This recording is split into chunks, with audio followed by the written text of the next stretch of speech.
প্রতিদিনের বইমেলা।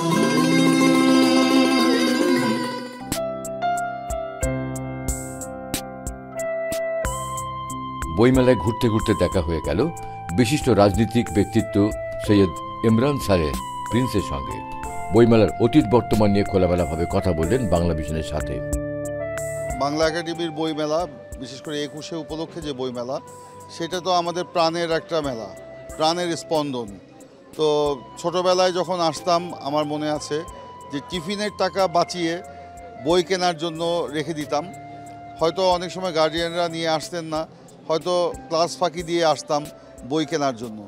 বইয়ের পোকা ছিলাম, বা সেই নতুন বইয়ের যে গন্ধ কিংবা বইটা কখন শেষ করব, সেই যে একটা আগ্রহ, সেটা আমরা আস্তে আস্তে হারিয়ে ফেলেছি বললাম এই কারণে যে আমাদেরকে হারিয়ে ফেলতে বাধ্য করা হয়েছে।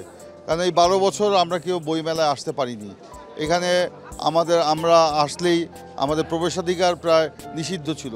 আওয়ামী ফ্যাসিবাদ তারা শুধু রাষ্ট্র বা রাজনীতির ক্ষেত্রেই নয়, সংস্কৃতির ক্ষেত্রেও একটা থাবা বিস্তার করেছিল।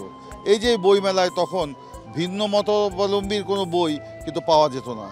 আপনার প্রেসিডেন্ট জিয়াউর রহমান কিংবা মৌলানা ভাসানী কিংবা অন্যান্য যে রাজনীতিবিদরা যারা ছিলেন বা রাজনৈতিক দার্শনিক যারা ছিলেন, তাদের যে বই, সেই বইগুলোকে এই মেলা থেকে উঠিয়ে ফেলা হতো। এমনকি ভিন্ন মতাবলম্বীর বই থাকলে সেই স্টলটিও বন্ধ করে দেওয়া হয়েছিল, এরকমও নজির আছে। তো আজকে ফ্যাসিবাদ মুক্ত পরিবেশে আমরা যে আজকে প্রথম আমরা বই মেলা, আমি এখানে আজকেই প্রথম আসলাম, এসে আমার কাছে মনে হচ্ছে সেই প্রাণের বই মেলা মনে হয় আমরা ফিরে পেয়েছি। জিয়া স্মৃতি পাঠাগার, সেই পাঠাগারের একটি স্টল এখানে আছে এবং সেখানে আমাদের রাজনীতির বই যেরকম আছে, শিল্প, সাহিত্য, ধর্ম, সংস্কৃতি সব বই এখানে পাওয়া যাবে। এখানে জ্ঞানভিত্তিক সমাজ, এটা অত্যন্ত প্রয়োজন। সেই জন্য বই পড়তে হবে।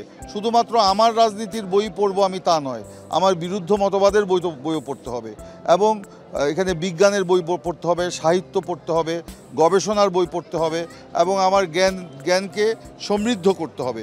আমি যদি আমার জ্ঞানকে সমৃদ্ধ না করতে পারি, তাহলে আমি এই যে পরিবর্তিত প্রেক্ষাপটে নতুন বাংলাদেশ যে আমি গড়ব, সেই গড়ার ক্ষেত্রে আমি কিন্তু হোঁচট খাবো। সেই কারণে আমি সকলকে আহ্বান জানাবো যে আমার জ্ঞানের পরিধি বাড়ানোর জন্য আমরা সকলেই যেন বই পড়ি। আমার বেগম খালেদা জিয়া, আমার নেত্রী, তার যে একটি স্লোগান ছিল, প্রিয়জনকে বই উপহার দিন, আসুন আমরা স্লোগানকে আমরা ফিরিয়ে আনি, প্রিয়জনকে আমরা বই উপহার দিই।